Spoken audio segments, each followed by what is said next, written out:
sama-sama tayong magiging karakli.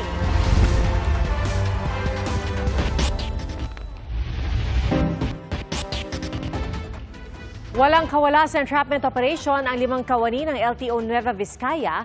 Inaresto mga suspect matapos ireklamo ng pangingikil ng ilang driver. At isaksihan!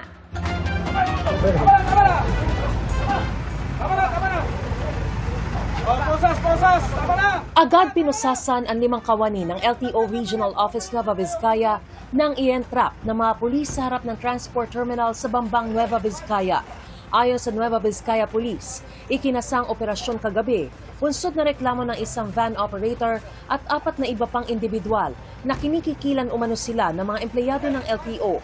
Nag-ugat sa isang report, nirereklamo niya nga itong mga operatiba ng LTO, wherein ang sabi dito sa report ay siya ay kinukuhanan ng multa para po mailabas yung kanyang nakumpiskang van. So, most probably, colorum siguro kasi yung multa ng colorum ay 200,000. Hiningan siya ng 25,000 na areglo. Nakipagkasundo umano ang mga complainant sa mga LTO personnel na magkakaroon ng buwan ng bayad sa mga sasakyan na babiyahe para hindi sila hulihin o parahin sa daan. 1,000 piso kada unit o 2,000 piso kada van na may berdeng plaka ang buwan ng bayad. Ang hindi alam ng mga empleyado ng LTO, dumulog na pala ang mga complainant sa DOTR car para magreklamo. Inendorso ng DOTR car sa Bambang Police ang sumbong, kaya naisagawa ang entrapment. Napagkasunduan ng mga complainant at mga LTO personnel ang pag-aabutan ng pera sa harap ng terminal na nagresulta sa pagkakaaresto ng mga suspect. Ang ginawa pa, kinuha pa yung mga cellphone nila, nilagay dun sa harap ng sasakyan, tapos nagpabiyahe sila sa walang katao-tao at doon nila inabot yung pera. So para daw ginawa silang mga kriminal. Bakit gano'n ang ginagawa ng mga LTO? Nakuha mula sa mga suspect ng 40,000 pesos marked money, pakete ng hinihinalang shabu at 3 baril. Naharap ang mga suspect sa reklamong paglabag sa Anti-Graft and Corrupt Practices Act, Code of Conduct and Ethical Standard for Public Officials, Comprehensive Dangerous Drugs Act at Illegal Possession of Firearms. Nakakulong na sa custodial facility ng Bambang Police ang mga suspect na tumangging magbigay ng pahayag. Para sa GMA Integrated News, ako si Mariz Umali ang inyo, saksi.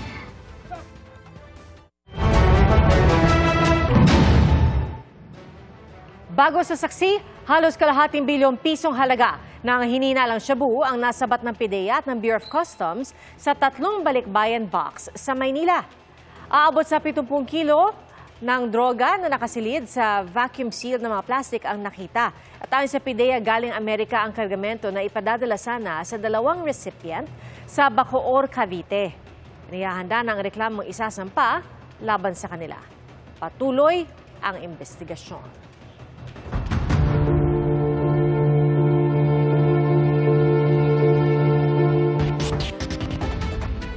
Sa gitna ng may issue sa hininalang ghost at substandard flood control project sa DPWH, sinita ng mga senador ang anilang mga red flag sa hinihinging pondo ng DPWH para sa 2026. Ang isang senador ayaw nang ipasama sa 2026 national budget ang halos 900 bilyong pisong hinihinging pondo ng kagawaran. Saksi, si Ian Cruz. Hanggang 118.5 billion pesos mula 2023 hanggang 2025. Ganyan kalaki ang tansya ng Department of Finance sa posibleng nawala sa ekonomiya ng Pilipinas dahil sa umunay ghost flood control projects. Apektado na yung investor confidence sa lahat ng external challenges. Dapat hindi natin dinadagdagan dito yan domestically. Sa briefing sa Senado ng Development Budget Coordination Committee o DBCC na kinabibilangan ng DOF, hinimay ng mga senador ang anilay red flags na nakita nila sa 2026 National Expenditure Program kaugnay sa issue ng flood control. Si Senate Finance Committee Chairman Win Gatchalian sinita ang mga proyektong nakalagay na sa 2025 budget pero nasa NEP pa rin para sa 2026. Hindi naman siguro clerical error to. Diba? Sinadya to ilagay sa NEP. Diba? Ang punto ko, DBM should be more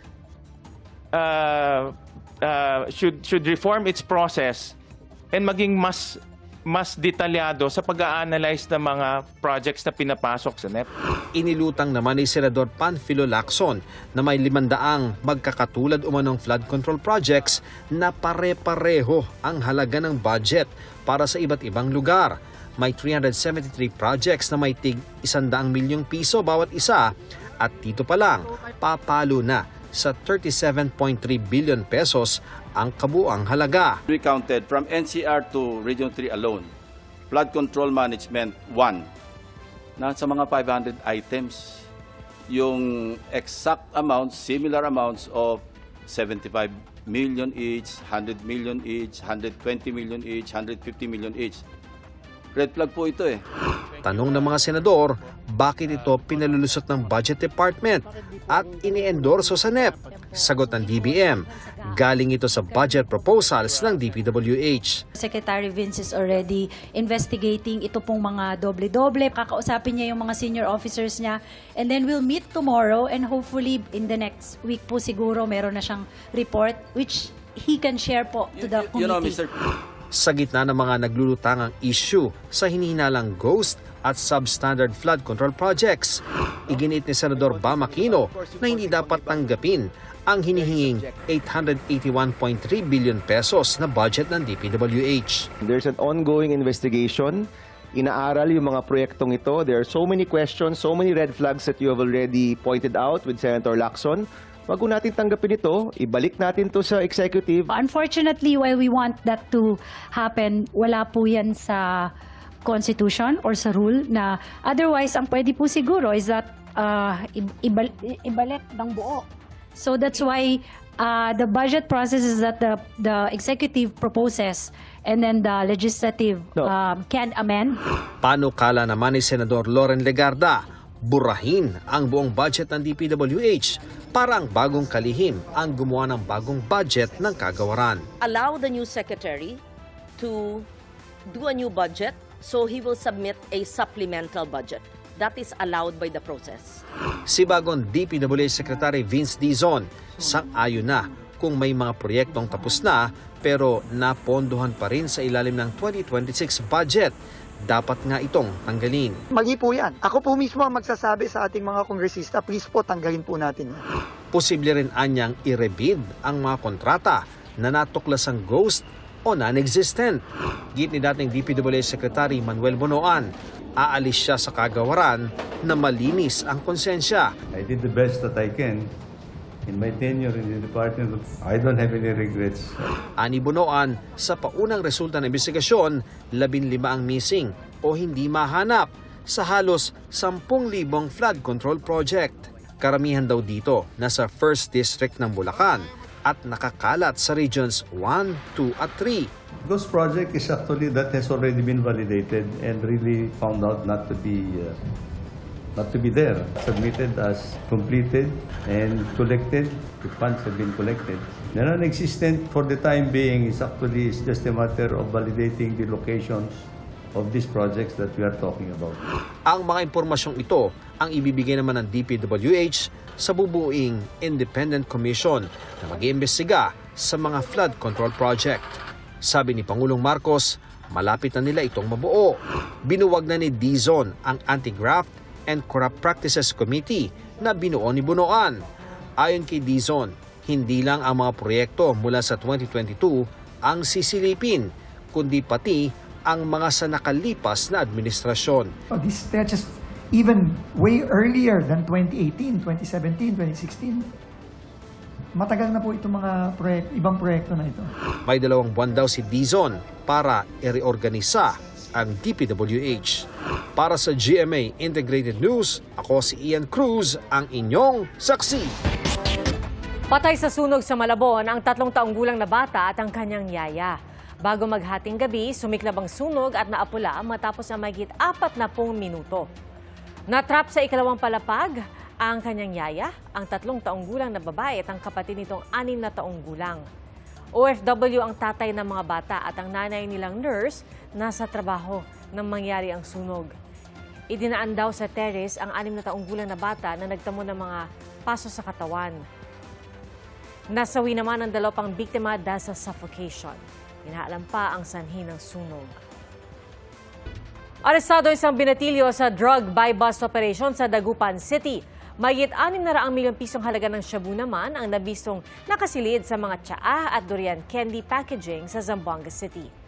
Saksi, si John Consulta. Sa surveillance video na ito ng PNP Drug Enforcement Group o PDEG nitong linggo, kita ang pagdating ng isang bangka galing Basilan na may dala umanong illegal na droga. Pagdating sa Zamboanga City, sinundan ng aerial drone ng PDEG ang pulang kotse at isang tricycle na pinagsakyan ng kontrabando hanggang sa tuluyan itong hinarang ng mga operatiba at Philippine Marines. Arestado ang 3 lalaki, isa sa kanila taga Basilan, 2 ang taga Zamboanga. Nakumpirmang droga ang kanilang dala nang ikutan ng drug sniffing dogs ang hinarang na sasakyan at tricycle.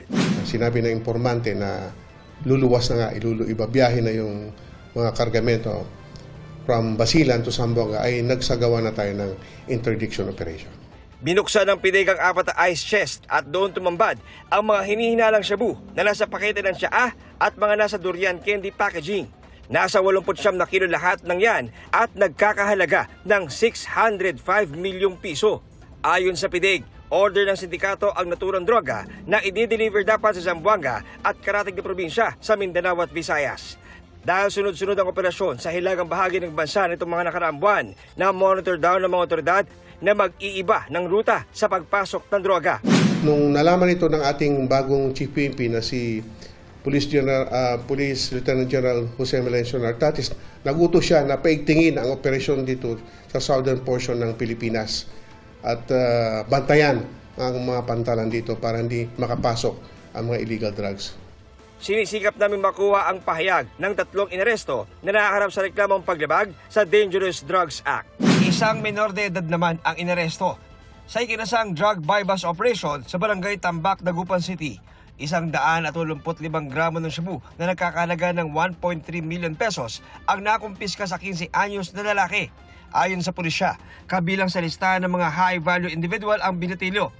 Through validation, yun nga po, napatunayan natin na involved po ito.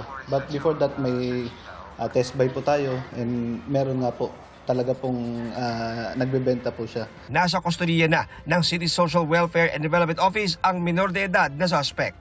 Para sa GMA Integrated News, John Consulta ang inyong saksi. Bago sa saksi, natuntun na ngayong gabi ng Bureau of Customs ang lahat ng 12 luxury vehicle ng mga diskaya na nasa search warrant ng ahensya. Kasunod po yan ang inspeksyon ng BOC kanina sa compound ng mga diskaya sa Pasig kung saan 2 lang sa mga sasakyan ang kanilang naabutan. Ayon sa Customs, 7 sa mga sasakyan ang isinukuna sa BOC, kabilang ang Rolls-Royce, Bentley, Mercedes-Benz at Toyota Tundra. Ang 3 pang sasakyan, kabilang ang isa pang Mercedes-Benz, kinukumpani sa mga service center at isusuko rin daw kalaunan. Sineryuhan na raw ang mga sasakyan at binabantayan ng BOC personnel. Bineberipika ng BOC ang mga importation record ng mga ito. Sa impormasyon naman ng isang senador, aabot umano sa 80 ang sasakyan ng mga diskaya at 40 rito mga luxury vehicle. Saksi, si June Veneracion. Rolls-Royce Cullinan, isang Bentley, 2 Lincoln Navigator, isang GMC Yukon, at isang Toyota Tundra. Yan ang mga sasakyang nakuna ng GMA Integrated News Oktubre nung nakarang taon sa compound ng Pamilya Diskaya sa Pasig. Naroon din ang Maybach na inamin ni Sara Diskaya na pagmamayari niya sa Senate Blue Ribbon Committee hearing kahapon. Aniya, 28 luxury cars ang pag-aari nila. The Rolls-Royce was around parang 42. 42 million. The Maybach. Mercedes. How much? Parang nasa 22. Yung Bentley, 20. Yung G63. Parang nasa 20 din yata. 12 sasakyan ng mga diskaya ang nasa search warrant ng Bureau of Customs. Pero pagpasok nila sa garahe, 2 lang sa mga nasa warrant ang kanilang inabutan. Isang Maserati at isang Land Cruiser. Merong Escalade pero hindi naman ito sakop ng warrant. Gustong alamin ng DOC kung bayad ang mga ito ng tamang buwis. Huwag tayo mangamba dahil mahuhuli naman po natin. Saan man po yan itinatago. Kung itinatago man, ine-encourage ko ang pamilya ng Diskaya na voluntarily i-surrender na nila yan sa Bureau of Customs. Paliwanag naman ng kampo ng pamilya Diskaya, nagkataon lang na wala ngayong araw ang karamihan ng kanilang mga mamahaling sasakyan. Ginagamit ho kasi yung ibang sasakyan. Yung iba naman for maintenance, yung iba naman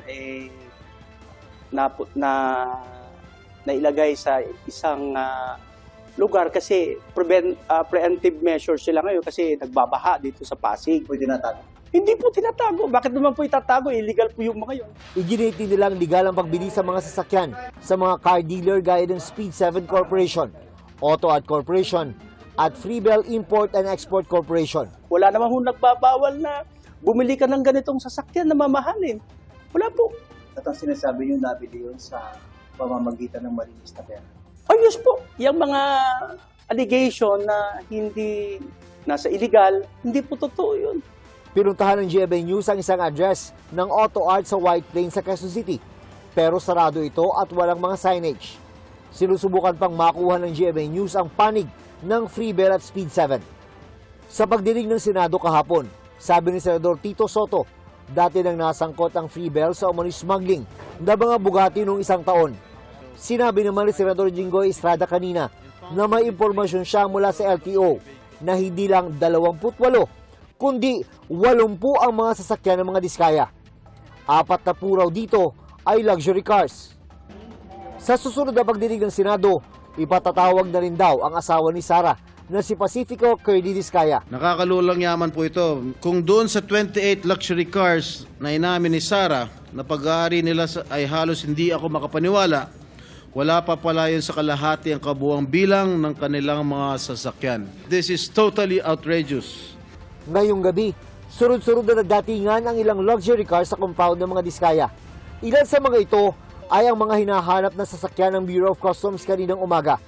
Hindi pa malinaw kung saan nanggaling ang mga sasakyan.